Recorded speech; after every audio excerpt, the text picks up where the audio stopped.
opportunity, one game. We got our M&M moment up, and it's IG versus Team Serenity. Welcome back, ladies and gents. Fine world of Dota 2. We got Trent, we got Zyori, we got Parker. How y'all feeling? You forgot Tyrone. Tyrone! Don't just ignore people chilling on the couch. It's very rude. That's true. I'm doing all right. Late night here, final game 3, and it's turned out to be a pretty interesting series. Very back and forth. Both games looked very dominant for opposing teams, which always makes the game 3 decider even more interesting, especially when these stakes are on the line. I think right now Serenity have a lot of fans in the making, and if they can close this out with a crazy game 1 with the Queen of Pain that so many people are talking about after a disastrous game 2, let's see what you've got in game 3. I think they're a team that's going to have some support from the Western community. Like IG, people have seen these names. They play more standard Dota. You see Team Serenity, a bunch of newcomers on the scene doing some crazy stuff. You're going to like them. These guys are going to have some fans. But what do you think? I'm just glad we got game 3, honestly. You know, this deserves game 3. This is the winner goes to TI. Don't want a quick 2-0. Let's get to something nice here. Yeah, I was surprised how that last game went. Did I say it backwards there? Did I mess that up? You did, but it's okay. My bad. We all I'm looking at it. Yeah, you guys all looked at me and you were nice. You should have just said, "Hey, bro." You know it was the other way. It was the other way. I knew. That's why I caught it. I knew, so I just let it go. Okay. You know, I'm not going to be lying. I was you know what I did? To you. I was not listening to you at all. It was you like, son of a bitch, Lyrical. It was like the duck. I let it just roll off the back, man. You know, there's hate in your life. Any negative vibes getting you down right off the back, man. You actually just bulldogged me, man. I'm really hurt. Yeah, that was. Sorry. Did you see that clip? No, I didn't. Oh, okay, well, some people got it. It's okay. Now I know how Nas feels. I'm compared to a TI champion. I feel pretty good about that. I think it's already begun. The draft game? there. Oh, yeah. They're actually already in there. If you begun. want to take a look at some of these bands and picks. Ooh, and interesting stuff right off the bat. It is Mr. Clockwork. Spoilers for Team Serenity. They pick it up. And to me, it's won both games. There it is. Easy peasy. He's good here. Sure, why not? They once again banned these PL, Marana, Wind Ranger, these heroes that kill Tombstone. Now they're going to pick the Tombstone again in the first 2. What about Elder Titan as well? Still in there? Yeah. Still a little bit of a question mark. Yep. The Warlock too. Thought he did exceptionally well last game. You know, if you're ever worried about your early game, having that Warlock certainly seems to help. Those heals try and keep you farming in the lane. Those early fights, a well-timed heal can certainly save you. And then level 6. You know, they won some pretty clutch moments because of that. The Elder Titan actually was not banned last game. Was not touched at all. So. Yeah, I think we got both of the 4s early, right? We had the Undying picked up and the Clock, so it was just kind of ignored. Definitely something to remember. Lesh Sand King could be the option. No, it's a switch. Yeah, and again, the Clock's already there, so picking the Elder Titan becomes kind of, you don't really necessarily want to pick the hero into Clockwork. But Lesh Tusk, what do we think about this new combo? Bobica wants to go to TI, baby. He's saying, yo, give me one of my heroes. Give me the old classic? Yeah. A little aggression, a little bit of defense. It's not a Ricky or a Monkey King, but I will accept it. It's like a bit of hybrid, but unlike the Sand King, you've got the save with the offensive potential. Ooh. Well, a hero that Tusk does not like to play against that much, the Silencer. Yep. We did see Silencer earlier tonight, and boy, was that a cool Silencer game. 62 stolen int by the end of it. Yep. I'm trying to remember who actually played it, though. Was it Serenity? XCJ. Oh, you're right. Look at these names. What is it with the letters? It was Look at these XCJ. names. 3-letter names. All right, so have you guys been saying Pi? What do you say? Yeah, how do you say PYW? I say Sand King. I said PYW. Trent started calling him Pi, and then it kind of stuck. Just PY and then silent W. I just dropped the W. Isn't it Paul? Paul? Well, yeah, I said Paul. If it's initials, I just gave him Paul. Paul? What? Paul works. It's not actually Paul, is it? No, I meant PAW, like an animal paw. Oh, like the Y is supposed to be an A? I don't think it is, yeah. I thought you meant like daddy, like paw, P-A. Pa? Pa. Yeah. My hey, Pa? how you doing? He is the drafter. I don't know what we if he's picking here, Pa? Which one of them heroes am I going to play? No, I don't know. We'll I have to. don't think his voice sounds like We're that. going to need to phone Jack in on this one. Hey, don't you go assuming. You don't know anything about this It's guy. probably just his initials, dude. I'm telling you. We're probably really overthinking it. That's a good call. But yeah, you're right. It was XCJ that played the silencer. It started as kind of a support silencer, and then by the end of it, he was clicking like a core. He was involved in that game was actually really impressive. He had the most assists and the lowest deaths in the entire game. That's so crazy. Pretty impressive. I think it's always been a thing in China. The 3 letters don't actually often stand for something. It's just like It's just a thing. popular common thing that they give themselves these nicknames. Like IG have the same thing, XXS, SRF. Yeah. If you go way back, like players like QQQ, it was just always popular to give It's just a yourself thing. And then SCCC. Is it one of those one-upped them. things like XKCD where it's intentionally done like that so you can't make it a word? You can't shorten it. All of their names you can't shorten. That's true. You know what I mean? Possibly, You yeah. have to say the individual letters or you're just Yep. missing part of it. That's true. Are they on that level? They're on There's that- no phonetic to it. Yeah. It might Maybe. be. Geniuses. Ahead of their time. SCCC is the worst of them all, Yeah, honestly. I That agree. And he had to go and get good and actually get on a team. That's what You I know, say- shout out to KP. I say you know? SCCC to spite him. Yeah, so that's fair. It actually takes longer to say that, I think, also I know, sometimes. That's the exactly. funny part about SCCC. Yeah, it. but every time I say SCCC, even right there, I count the C's in my head. Exactly. Yeah, I can't help it. But if I say SCCC, I can just say that like it's That's a it's good its own point. phrase. Definitely. But you know, what are you gonna do? Brew. It's a hard, man, we have such a hard life. You know, I that's the know. biggest problem in our lives. You know, Yeah. when that's what you're complaining about, my God, your job is easy. It's Caster so world hard problems. to say this one guy's name. I- I gotta think with my brain. I know. It's true. Well, I remember one time at a Star Ladder, we did a panel with IX Mike, and he was super impressed that we could do it without looking at the names, like a list of heroes, and still suggest picks. He's like, dude, I have to see the heroes or I can't do it. I'm like, that is true, though. From a player perspective, you're always looking at all of the heroes when you're in the picking screen, and that's something as casters, we never get to see all the heroes. It's just, okay, they've picked 5 of the, 110. Right. Sort of a cool, pat yourself on the back. You know a lot of heroes, bud. Wow. It's like, Thanks. if you had to list like all the Pokemon from 1 to 150, could you do that with Dota heroes? I think most of us could get Definitely with Dota Heroes. I Yeah. could get like 80 to 90% at least. How I long think. would it take you I to don't get think every that- single Dota hero? I'm that, sure I like could. that game. What is it? Zipple or I forget what it's called. It sounds You like It's a like where you content type in I the feel like if states I was and- given 115 slots, I would be able to write Okay. them all. Yeah, You know what I mean? there's an app for that. It's like Okay. things like states and shit Yep. where you write and it times you for how long you yeah. can get all of them. Nice.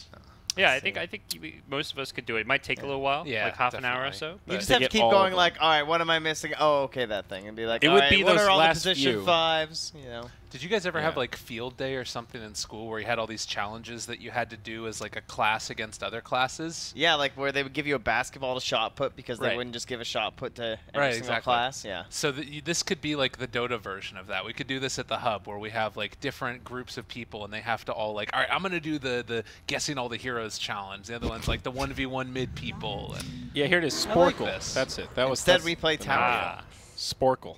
There he is. we should probably talk about this draft a little Yeah, bit. what do we got? we have IG It's picking all on the Dynasty. same heroes. It's true. It really is. It's a Death Prophet. Death Prophet not picked by IG. Oh, I think what? that's something a bit different. True. Revolutionary. Yep. Not a revolutionary pick by any means. Every game though, they've done something weird, right? So I'm wondering what is the weird Here thing it is, that you dude. do with DP? There's the app. 113. Play the quiz. We could totally do this later. Is it all Dota 113. heroes? It's missing Oh. Pango and It's missing Dark a couple, Willow. but I'm still. already ahead of the Nice. game. I already beat the quiz. This was made in 2014, so well done. It's Yeah. probably Thank you. missing a few more heroes, to be honest. But anyway, we'll put that in the pocket. Morphling again. I think they see it as an Undying counter. What Yeah. I feel like we've learned throughout the day with this Undying pick is that you need to address it with at least one of your heroes being able to kill the tombstone, and in this case, create your own tombstone. He's just such an incredible hero, too. Like, I feel like the good Morphling players just love this hero right now. You're 2 heroes during a team fight. That's insane. No one else has that. Yeah, the closest that you come is Rubik, and even that isn't really like exactly the same because you also have like the health juggling aspect of it too. Look at that respect to the Yeah. King, Queen of Pain. Wow. They know. They understand, yeah. They They're know. like, oh, they could use an Orchid Builder versus Leshrac Brewmaster, so... I mean, they could use a Blink Dagon 5 builder. Yeah, sorry. What was I thinking? My mistake. Blow up that Brewmaster before he ulties. Forget Yeah. silence. That's too Yeah. basic. Then it's just coming eventually. Why not just kill him? Wasn't the silencer thought of for a while as a brew counter? Yeah. Oh, yeah, sure. I mean, any kind of silence is pretty good against him. It forces him into an early BKB, which usually has to get anyway, but it just makes those early ults. And then they pick DP after, harder. too, so he's just kind of, you know. He's And having it's a against a tough Clockwork, which is also widely considered to be a pretty decent Brewmaster counter, too, so. So they want an off laner here? Is it a position 3 clock, and we're looking for... Could be anything. Another That's probably support? we've seen in multiple lanes. Clock. This is a tough call to pick, or a pick... Yeah, tough pick to call. It's a Pugna of all Okay. heroes. Again, it's Serenity. They like these like tricore lineups. They don't pick traditional offlaners. Okay. It's hard to fight into early if they want to do like some really heavy pusher now that's last for them, you know, like that DK or something. They feel a little squishy on the side of Serenity. I mean, they'll scale well, but Clockwork is kind of their big tanky frontliner. It's also like how much actual damage is there on IG side to take advantage of that. This last pick, It's a Luna. does it kind of changes it? That's some pretty good 5-man. They've got the right clicks this time. Less Schmidt against Clockwork sounds scary to me. I think this plays around the Undying better than what they had last game. Anyone else agree I with would that? agree, yeah. The Brewmaster, the team fight, it forces these towers. I think the big problem last game was they never got going. They lost the early game really hard. This game, they just picked stronger lanes. Like Brewmaster, Tusk, Luna, Undying, all these heroes kind of enable each other, and then you throw a Leshrac on top of that. The way I see it, though, is like when Luna's at her peak, will the rest of the team be ready? Like when the rest of the team peaks, where's Luna at that point? I feel like she's not quite ready. Possibly. Personally. I think it And, kind of depends Like on... she still wants a little more farm at that moment. And they have to face a Luna, because Morphling could be a Luna, And then too. when I look at Team Serenity, I'm like, are they ready for, like, let's say they try and bring Luna in like a bit too early, maybe before she has like a bunch of items and stuff. I feel like Serenity are in a decent spot during those engagements if they wanted to like push this to a faster game. So I see it getting delayed out a little bit, and then Morph having an okay time. Are they actually going to be able to shut down the Morphling? Are they really going to be able to pressure him enough that it doesn't feel like he just outscales this whole game? I'm not convinced. He doesn't have the Warlock this time, and that's a pretty big deal. Yep. Yeah. Up against Drunken Haze can be kind of annoying, but True. I don't think Brewmaster Tusk is the scariest of dual lanes, but it's not going to be as easy as last game. Okay. Well, what do we think, boys? Predictions? We've got odds. They're pretty close, so not much help. I think I like the old Morphlings draft. I think we have to go for Serenity? You think Yeah. Serenity's going to TI? I think they're going to ruin my compendium. As much as Me too. I'd love to disagree with you, I think I'm in the Serenity camp too. All right. But what certainly, it should be a good game. I think it can go either way. What do you guys think? I'm genuinely curious. I'm going Serenity. Are we split? Or are we all in I'm agreement? leaning slightly Serenity. I think the momentum, they just looked so good last game with the Morphling. They've just played so fast-paced. And I just, that feeling in my gut. Okay. There we go. Okay. Thank you so much. A wonderful, wonderful panel. And we are going to hop into this one. Again, one game going to TI. Is it IG? Is it Team Serenity? The next, well, maybe, what do you want to say time-wise? 20 to an hour will tell us that? Oh, yeah, we've seen a 75-minute game today already in China, so who knows? 2 hours, let's go. Hey. We want to see a sunrise here while we're casting some Dota. Oh, yeah. We'll We don't open get the to see it, curtains though. yeah, there's curtains there. Maybe we'll have to open them up, but should be a good one. It's so hard to predict these games with Serenity because they run such unconventional drafts. They're not picking like a traditional offlaner. They've had Xingqiu play a 3-position Queen of Pain. They've had him play a Pugna here, and last game he was the what was he on then? He was Not a on weird hero. the Lesh, but he did the weird Lesh, though. that's right. Yeah, he went a Bloodstone Lesh, which is standard and all, but he's playing like the 3 position. So He also went like Aquila Buckler with it too, which was the other cool part of it. So all kinds of fun, quirky stuff coming out of this team. But it's ZZZ on Morphling you've got to look out for this game. He's the guy you want to shut down if you're IG. He's the guy that ruined your game number 2. And once again, he's going to have a Tombstone at his disposal to steal. Difference from IG is it looks like they're going to full-on tri-lane him this game around to try and give him a much rougher start. I think this is an okay idea. I still worry because it feels like you're jeopardizing perhaps your other 2 lanes if you're not careful. They really want to get this kill at level 1. They know he's going to be switching over to Agiform, but they might have just walked within vision. They do see the Luna now, so it's just going to be pressure. He instantly gets some strength back up. Will not be getting any last hits here. They're going to be able to get majority of these last hits and denied. Problem is the range creep on the dire side did die, so this wave is going to push out and get to the Morphling's tower. Even a Radiant Glyph being used. That's going to push this out even more. I think they actually want to build up this double creep wave, and then they're going to go for like some kind of a tower dive. Problem is, Clockwork already showing up here. Tri-lane versus Tri-lane. Let's go. Arcane Curse against 3 heroes, also very good. It does feel like this is going to be a fun little 3v3 battle. Decay, fantastic in Tri-v-Tri. Arcane Curse, fantastic. Cog's very good. So is Luna Blessing. This is like 2 very strong Tri-lanes. Only the Morphling is like the weak Tri-lane hero here. This is going to be scary. And again, maybe he can bait things out as well by switching over Strength Form, but it's really hard to do that early on when it's such a slow movement over to the side. But they're getting a good amount of denies. And Cogs. 24 strength stolen for Undying, but he can't really get in to take advantage of this 100 plus right-click damage. It is helping him get denies, but right now it is going to be things settling down here. No full-on aggression just yet from the 2 teams. I really like the decision from Pod. Head on up here. I'm going to call him that from now on. And just try and see if he can maybe get a pull-off as well. Would be nifty if they can make it happen. And in the meantime, IG going to go over and contest almost immediately. Yeah, that's what you want to do in these 3v3-esque lanes is get pulls going. But Baboka, with a ward here, sees it happening and wants to contest it.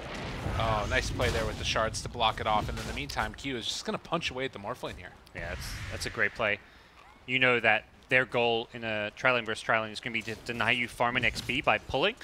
And if you can stop that from happening, you're in a great position. And Morphling not getting any farm as a result.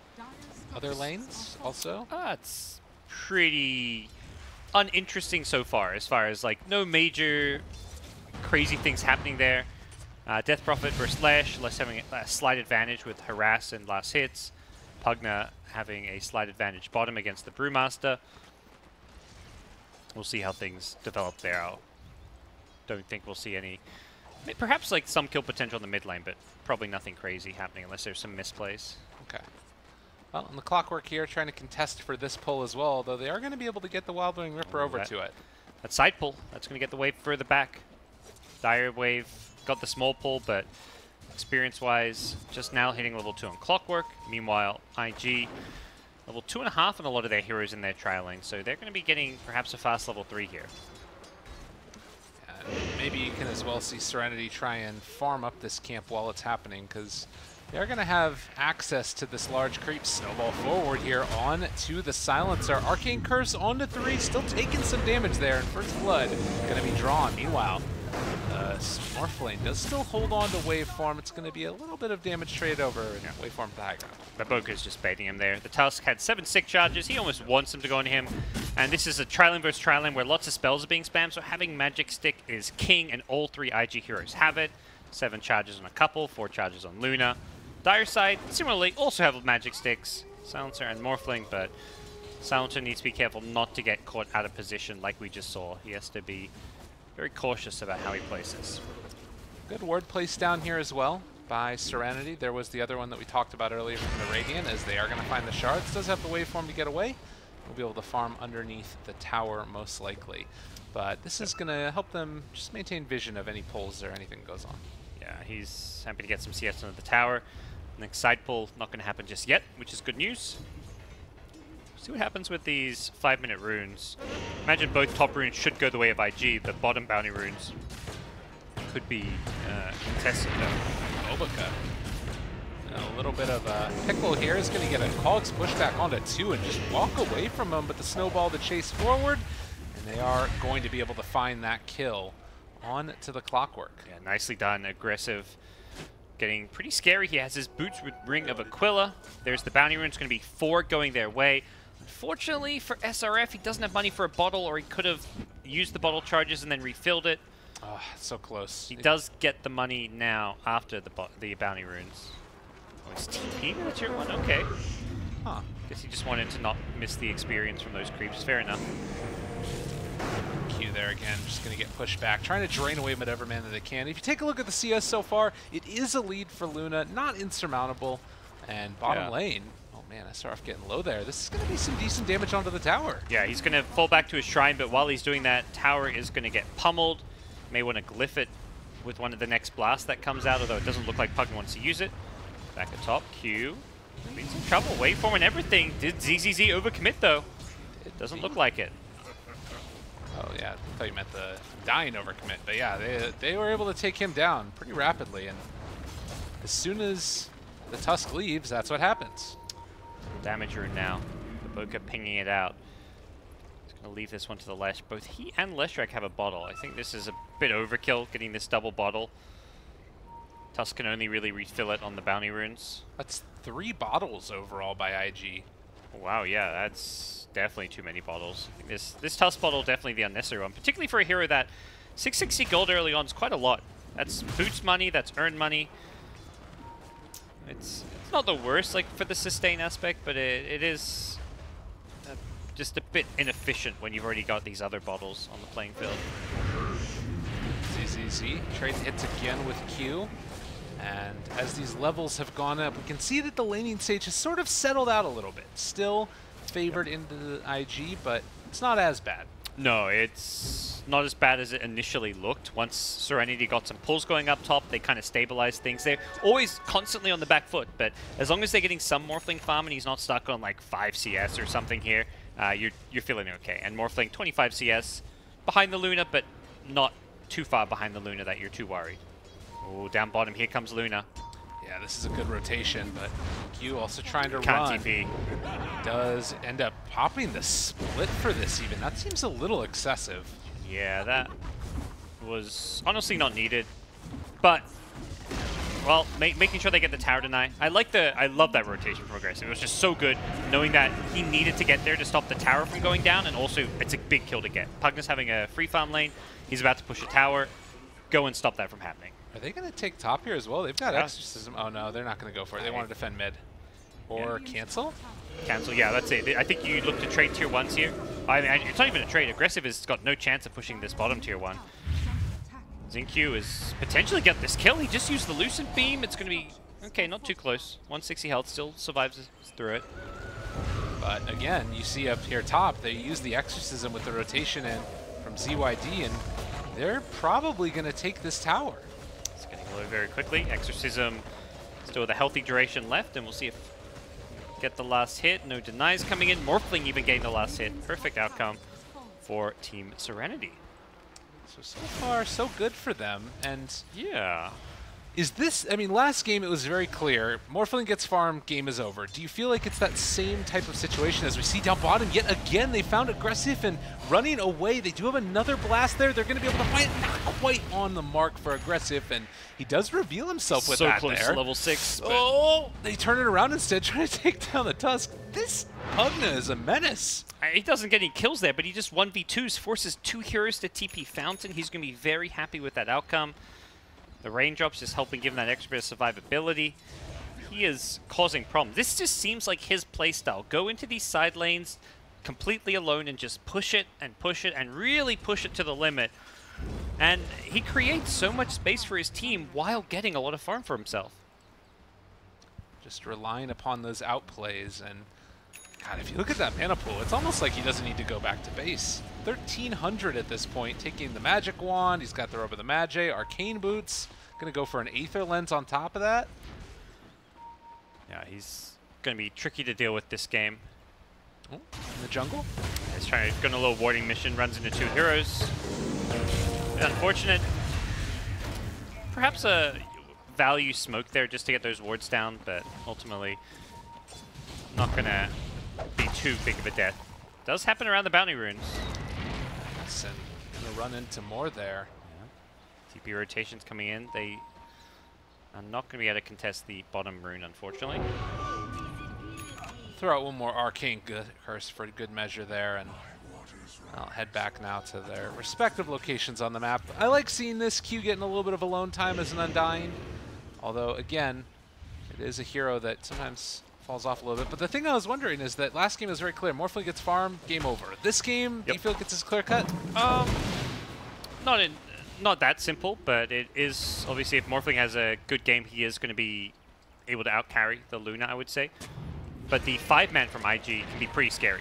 That thought. Look at this now. The hook shot in. They've also got the Death Prophet coming from behind. Has the Exorcism going. They bring him down in time. They do manage to kill off the Clockwork, and now Death Prophet in no man's land. Just going to get destroyed. They brought more coming from IG.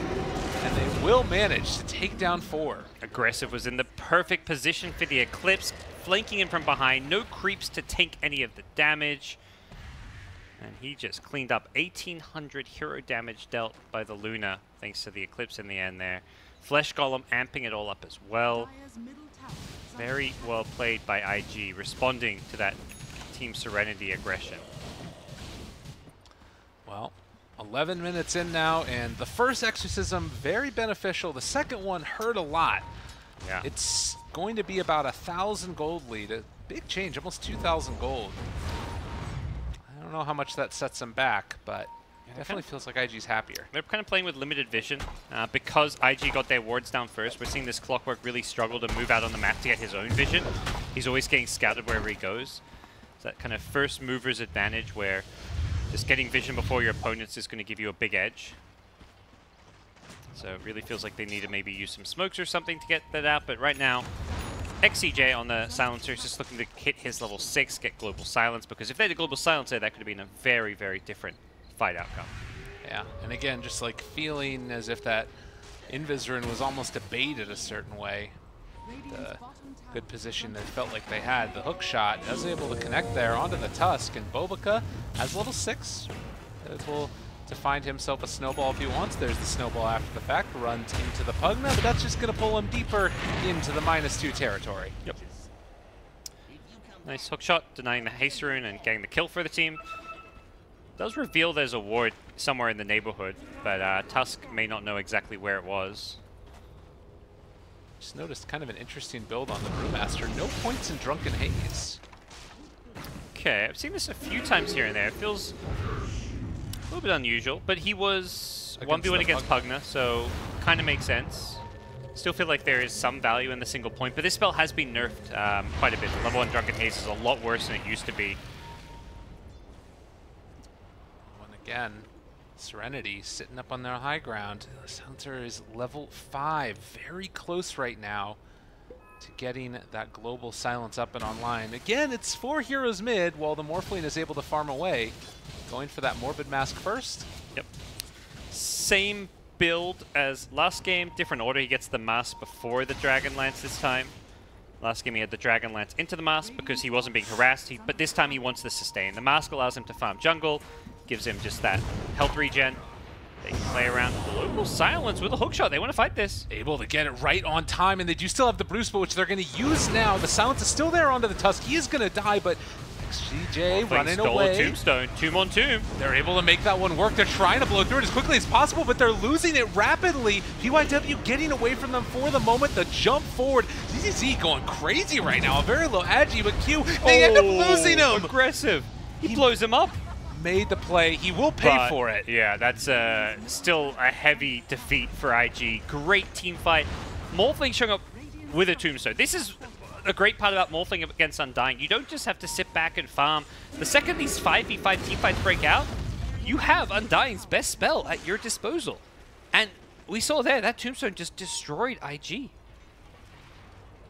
Yeah, 14 minutes in, and this is not the time that you would anticipate a Morphling being capable of farming. Even though he dies right there, you look at him, he's still sitting pretty high up in the net worth, and all of these heroes are. And as we've spoken about before, it's a hero that can carry if it gets the late game. Yeah, he's going to be itemizing once again into this right-click build, it seems, which should work just fine. He can also take over that Luna form later on in the game if he wants to, once we get to that mid to late game area. See what IG's next move is going to be. It does feel like they're the ones who want to play kind of cautiously, but at the same time don't want to just sit back and let this Morphling farm. Their Brewmaster ultimate being on cooldown does limit their options, though. 15-minute mark now, we see a couple of bounty runes traded off. There's still one sitting over here. We'll see if Serenity decides to take it while they are hunting right now. The Pugna and the Clockwork ready to go. It's been decent Radiant defensive wards in this jungle, though, so they seem to be fairly aware that they are safe in the top lane, aggressive, pushing a tier 1 tower, and will get this without any immediate exchange from Serenity. They are setting up to go for this tier 2 bottom, scouting behind the tower. TP does start rolling in. Baboka found immediately. Yeah. Able to get him. There is going to be the Arcane Curse, connects onto the Lesh. He still should fall here as they get within range. The Pugna Ward down, Global Silence to follow as well. They're immediately going to buy back with Dusk. Do they really want to fight into this right now? Exorcism hasn't even been used yet, but he's TPing in. The Earth Splitter able to hit onto 2 as XTC going to be pushed back as well. There's the Eul Scepter lift up as XSS does live, but that jump forward, they find it with this Morphling, and he's switching over. He's getting down very low. Can he live through this? Trying to get himself out of here, but he's still living. And how aggressive. He's happy as a clam. The long duration stuff, but he gets clapped to death with one last hit from the Brewmaster. And meanwhile, ZYD just going forward. Is he in trouble? He might end up going down. The Sharks, they don't block him off. He falls at the last second. Snowball. Do you really want to go into this even further? He got silence. He kicking it off, but he looks like he might end up dying as well. Death Prophet. Even though you got this morph, you got to be careful about the Ghost Lady. I don't know if that's worth it in the end, giving ZYD a triple kill, getting the full team wipe. That definitely is a huge confidence booster for Team Serenity, who just win a massive team fight underneath the Tier 2 tower. They take the tower as well, and all of a sudden, this game just gets blown wide open in Team Serenity's favor. They don't come out massively ahead in gold from that team fight, but it still looked very, very good for them. Yeah, I'm not sure if the fight recap shows the net worth of the tower also going down there or not. No, it does not. So that's another thing. I mean, if you look right now, it's about 2,000 to 3,000 net worth lead for them. But there was a Tusk buyback as well in that fight, so that kind of chipped away at his gold a little bit. Definitely worth it in the end. You got to help make sure they get that couple of kills at the end, even though he does die. But very good result. The big thing there, Serenity didn't actually have morph at the start of that fight. If they did, he could have morphed into that Undying, got the Tombstone very early on, but it was on cooldown at the start of the fight. So did not have options to play around that, but we'll have that for the next fight that is going to be coming Serenity's way. Oh, and yet again, the Bash brothers looking for an opening here, but the gank squad will not connect this time around. I like the Clockwork build going for this Hood early on. Might decide to upgrade that to a pipe later. It's a pretty value pipe game against Leshrac as well as the Luna Eclipse. Definitely feel like it's a good idea. I think it's also just because like you have this Pugna that wants to go for damage. You need somebody else to pick that up in this game. Although it looks like he's going to be going Blade Mail next instead. There's a hook shot at mid, but it didn't land. Looking for the Undying, who isn't feeling like he's having the best time. We've seen a couple games now, Q, against this Morphling. This feels like he can't keep his tomb alive, and he's giving away the tomb. I mean, you just can't really avoid with that morph cast range. Bobica does have a haster in here. Since picking up the triple kill, ZYD now going back for the BKB after Eul Scepter, and already has the Ogre Axe. It's going to become a game of BKBs for both sides. Leshrac, Luna, Brew, the 3 Radiant Cores have it queued up on the Dire side. Morphling even has it queued up after his Yasha, so Radiant needing it entirely because of the silence of Pugna. Very annoying heroes to verse if you don't have a BKB. The Dire side is magic damage all over the place, so these BKBs are just going to allow you to hold your ground. So the question kind of becomes who gets the better of these BKBs? If everyone's popping BKBs, who does damage through BKBs, who has disable through it? And it does feel like Morphling is going to be the scariest hero in these BKB battles because of this right-click build.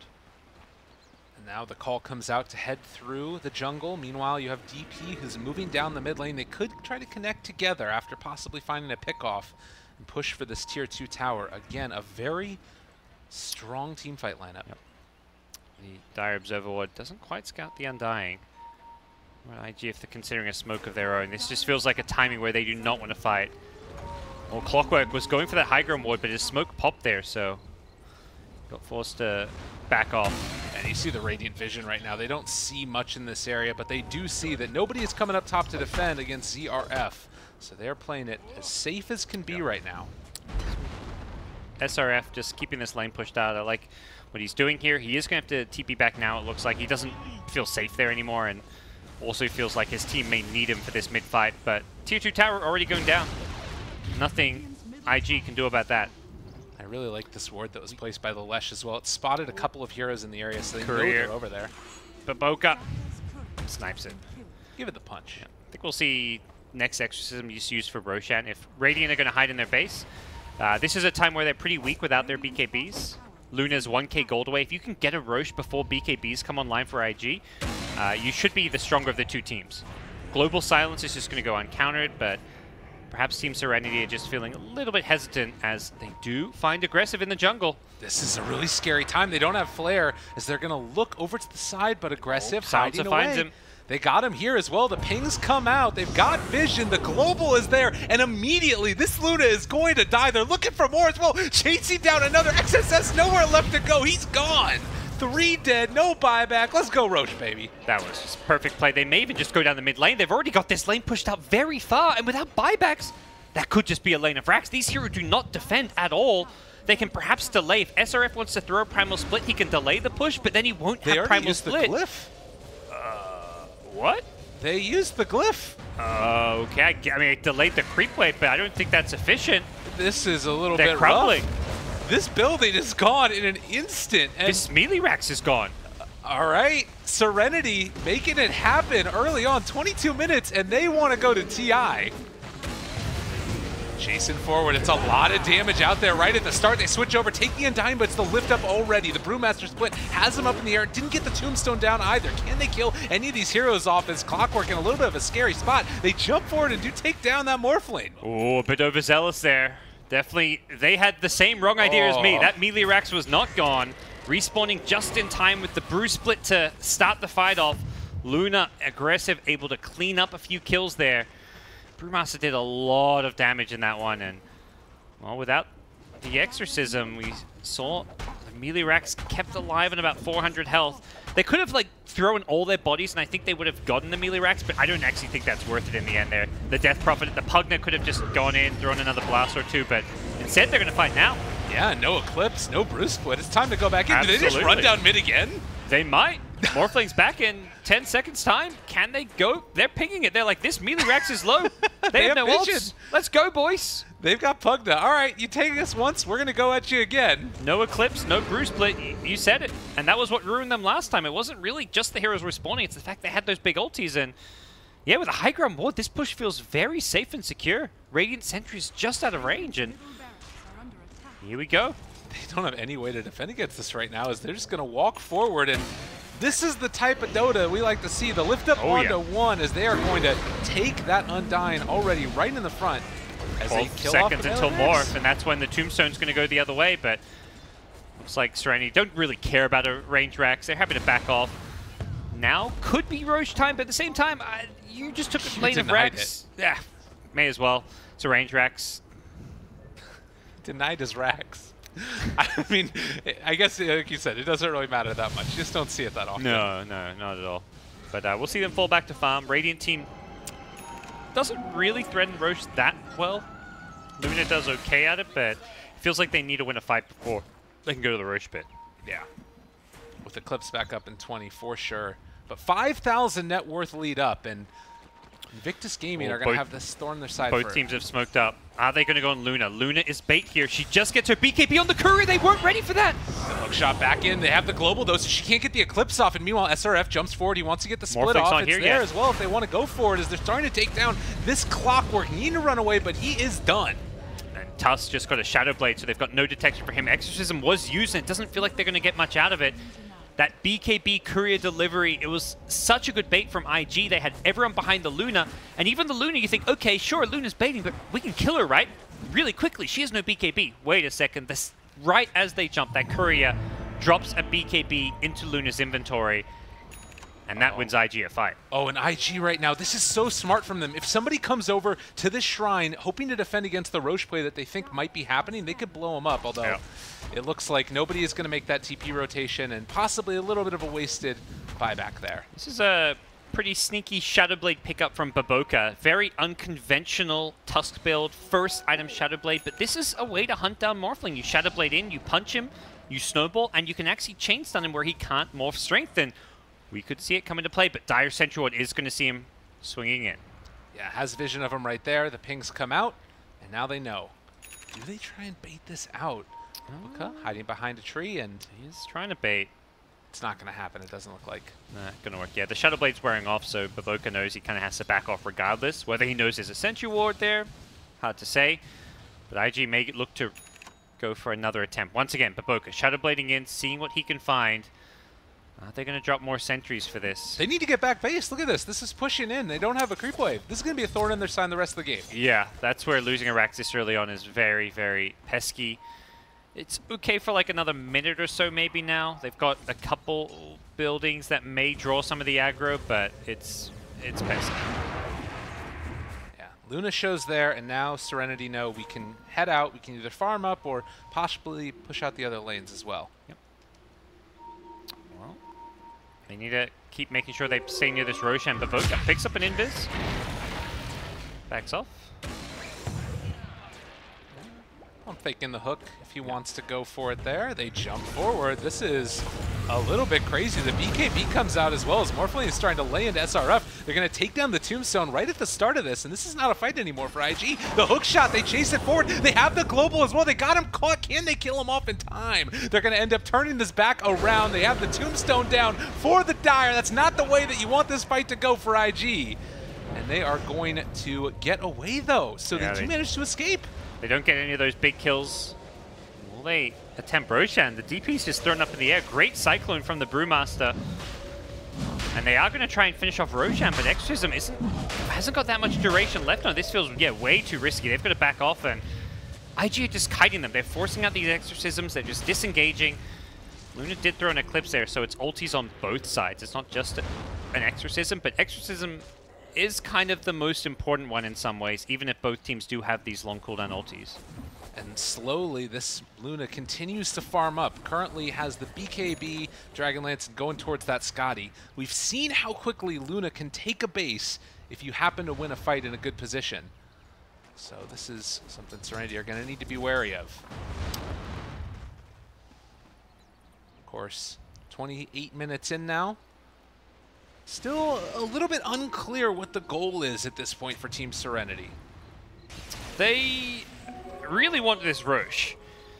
I think, are kind of conflicted between just walking into the Roche pit with Exorcism and trying to take it versus getting a kill or two and then going Roche. And they've kind of gone back and forth between the two ideas. We saw there they tried to fight before. Nice guess with the hook. Doesn't guess right, unfortunately. But I think they could have at some point, before the BKBs come up, just walked into the Roche and taken it. It's kind of too late for that, so now they're kind of like, well, can we just walk into Roche? Maybe not. It's a bit risky, you know? Fighting around the pit against a Brew Split or against Eclipse, against these BKB heroes is not the easiest thing in the world.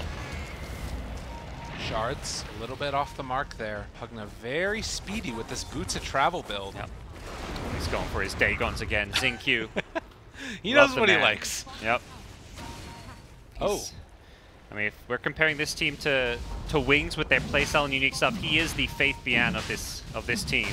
With his unique hero pool, his unique builds, he's adding a very creative flair to Team Serenity. Baboka going to walk up here towards the top lane. They had to TP heroes back to the base to deal with the push that was coming in, but now... This is the walk into Roche, and he just walked straight in. This was kind of a Roche sneak because they're showing heroes elsewhere on the map, and those heroes may not even get hunted down. Pugna's juking in the trees. Uh-oh, walks back in, though. Yeah, they spotted out the Undyne who popped his Flesh Golem. And now, they're chasing forward for this. They got eyes on him. He's going to go down. Morphling want to take the Tombstone? No, he wants to hold on to his Morph. It would have expired fairly fast, so I don't think he feels like he would have had the Tombstone for the high ground push there. Rather hold on to the cooldown. Baboka here, he's going to wait until the creep wave gets over to this side, and then he's going to try and go for cutting it. But the problem is that you do have this other creep wave that's coming forward, and it's really hard to try and clear through this wave. Even if you do, their backdoor protection's still going to be disabled. They're going to glyph now, and we'll see if they can defend this push. Morphling gets chipped pretty low. Damage trying to rack up as well as the tower is falling, and guess what? They also have creeps in mid, so even if they kill off that other one, it almost doesn't matter. SRF jumps forward. There's going to be the split already at the start. They're trying to burn through these to lift up on a DP, but she's kind of fine with this. Clockwork getting pretty low here. Some trouble. There's a hook shot. They won't get a chance to use it. They do go down there. The rest of them backing out, and with the split down, Baboka, can he interrupt this? Walrus punches the wrong target. Okay, they turn around with the global. They get out with some, and now it looks like ZYD trying to TP, not going to happen. The physical damage was just enough to bring him down. IG keeping their hopes alive. This gold swing is going very much in their favor over the last kind of 5 minutes or so. Even with Aegis picked up by the Serenity side, they've held on, they've maintained a good level of farm on Luna. 6k gold, bites the full Skadi. Things not over just yet. This Serenity team, we're kind of starting to see a fall off of some of these heroes. The BKBs making it a lot harder for Pugna to have an impact on team fights. Silencer with the global, it's very easy just to BKB out of that if you need to. And the end result is this game, it's going to go kind of a lot later. The other thing about this is Q is building towards that Spirit Vessel. You look at that on Morphling, things start to get really scary for him. No longer the free escape that we've been seeing before. But he does have an Aegis. Yeah, and that's where taking just a tier 3 tower with that exorcism was fine for Serenity. It was just a matter of getting out. If DP successfully TPs, you walk away happy, and you know that you can go for another push with next exorcism. They may do that anyways. 30 seconds, DP's going to be respawning. They can group up top. Racks are exposed. They've already taken mid, so there's a lot of pressure going IG's way through mid and now top lane. How are they going to look to deal with this and defend? That's going to be the big question. Yeah, and of course, IG need to get the split push going, but with Clockwork sort of off the map and playing constantly a threat, you need to be very careful. He actually has his blade mail done. That is a lot of value in this game with Glaives, with Leshrac. Looks like Serenity pretended to be pushing top. They left some illusions there, so it may be obvious when no heroes are revealing themselves, but they're going to smoke straight into the jungle and straight into poor Q, who's just trying to finish his Spirit Vessel. Instead, actually a different kill. Perhaps a bigger kill, in fact. Snowball is there, but they got him caught. This is a huge one for him. This is the save. Yeah, I think you'd rather this one than the Undying. The Undying Tomb you're not too scared of. They're not going to instantly turn it into a push, though. It's a 40-second respawn. Does look like they're just going to take the shrines instead. To be honest, you want the Tombstone there for your own usage, to be honest. I've seen that definitely be the case. I wonder if you might start morphing into the Luna, particularly when going for the push, being able to go back and forth between Luna and Morph form. Sounds pretty nice. It's kind of like I think debatable which is better at this point. Definitely up until now it's been almost always the Tombstone. Yeah, because you've got that longer duration too, so conceivably if you win a fight, you could stay Luna, and then things get really good. But it just kind of this courier. There we go. It kind of increases your health pool too, because you can like do all this damage and push with Luna, get low health, and then morph back to your true form, and then you're back to full health. But he's just going to drop the Tombstone there and go for the barracks. They don't have a great answer for this. He has the BKB as well if they want to use it. Aggressive going forward. They've already got the global silence that's coming out, though, to interrupt this and turning their sights now onto this Luna. He's going to run away for the moment. SRF gets the split off as well. They need to focus down this building before they start to get lifted. There's just no glyph. ZZ's low on mana, but the Aegis is already down. Snowball to turn this one as well. Bobaca came in the backside of this, but he's starting to get completely destroyed here by the DP ulti, and everybody's out. They save the Luna with that Cyclone, but unfortunately they're just going to get out. They take the racks, they back off. Can IG chase for kills? They really want to right now. They know they're kind of weak without the Exorcism, but they just don't have that catch potential. With Tusk dead, he really is their only catch, and Tusk dies, and suddenly they are limited in options as that puts Serenity up now. 4 racks, just 2 remaining to get the Mega Creeps. That might not even be GG, I have a feeling. IG definitely a team that's going to want to hang on till the bitter end. They've got a Luna, they've got some kind of lane pushing potential even against Mega Creeps, but they're going to start losing every Bounty Rune, every Roshan. We're going to start seeing Cheese, Aegis, Refresher Shards on the dire side as this game goes on because of the multi-lane advantage. To be honest, though, you look at the buyback status right now, and on several of these key heroes, they don't have it. Morphling just bought out for his Skadi. The Pugna keeps on upgrading his Dagon and not having buyback. You know, some of these things that other teams might be a little bit more conservative about, we're seeing the very open from Team Serenity with it, although there's a DD bottom also. Yeah, there is. I'd like to see him buy a bottle. I think these runes are just so much more powerful when you have a bottle. You get to use them during a team fight. Maybe eyeing off his buyback right now, but he could have just get his teammate even to pull him a bottle. Just be like, hey, where's my support? I need a bottle. Mr. Silencer, hit us up. One of the few ways you can kind of pull items in gold. We've seen teams do it with like sentry wards to their carries, but you can do it with bottles as well. And these late game bottles for a DD Morphling, so stat based, he gets extra value from double damage rune.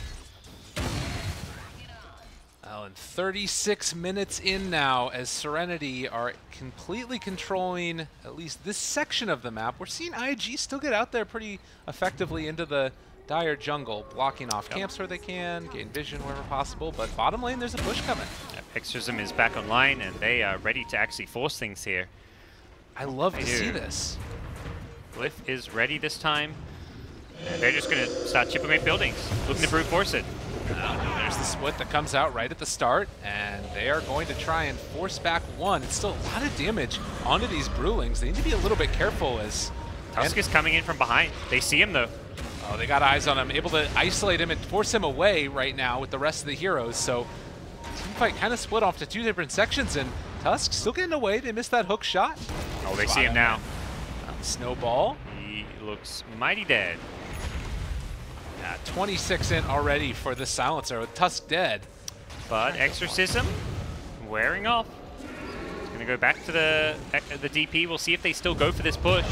Jump forward, trying to force them out. Can they do it? The Global comes out again, and now they're starting to burn through the Blade Mill. Aggressive is dropping incredibly low. They're taking him down. ZZZ is taking them down one by one. Mobica's there as well. Q is taking a ton of damage. They drop the Tombstone for themselves. And with everybody falling, can they kill off any of these other heroes? ZRF, no life left. Waveform forward. Everybody's buying back. They might need to back out of here at this point as... Well, Soul Rip as well, trying to live through this. We'll have Waveform again in a second. This Morphling, they want the kills so badly, but it's not happening. Another decay, another turnaround. He gets forced again. A little bit of a misplay there, it looks like, and he is finally going to go down. Yeah, they finally bring him down. Tower gets down to 30 health there. Going back in when Exorcism was down, perhaps a bit overzealous, but they forced out countless buybacks. It feels like it was 4 or 5 buybacks on that Radiant side. Is filled. Yeah, that was, I see 4 buybacks from the Radiant. Everyone except Undying buys back. On the Dire side, it was 2 or 3 buybacks. Pugna, as well as Silencer. Everybody loses gold. Yeah, everyone loses gold.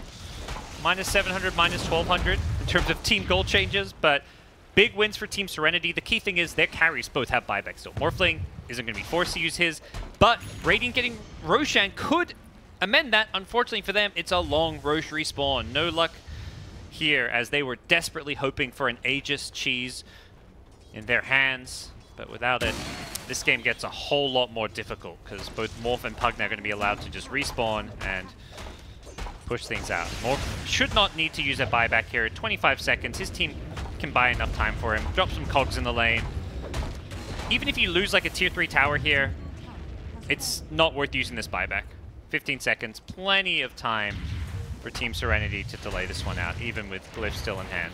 They do have the Exorcism still if they need to fight within their base aggressive. They're going into a fortification right now.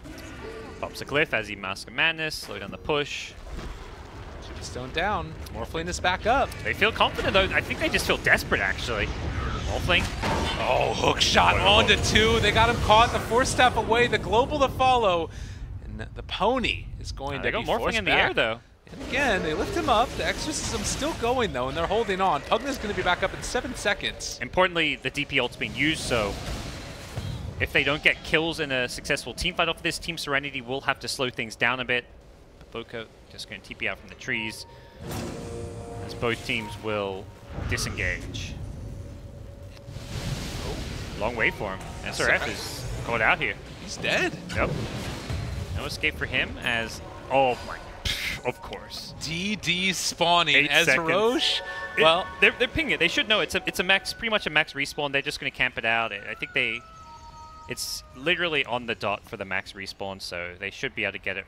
Gaben wants Serenity at TI. That's what we can conclude he's watching from this. And he's like, let's input some code mid-match. Oh, Serenity lost a fight. Let's make Roche take another 2 minutes to respawn. Oh, they won a fight. Let's put a DD rune right in front of the pit.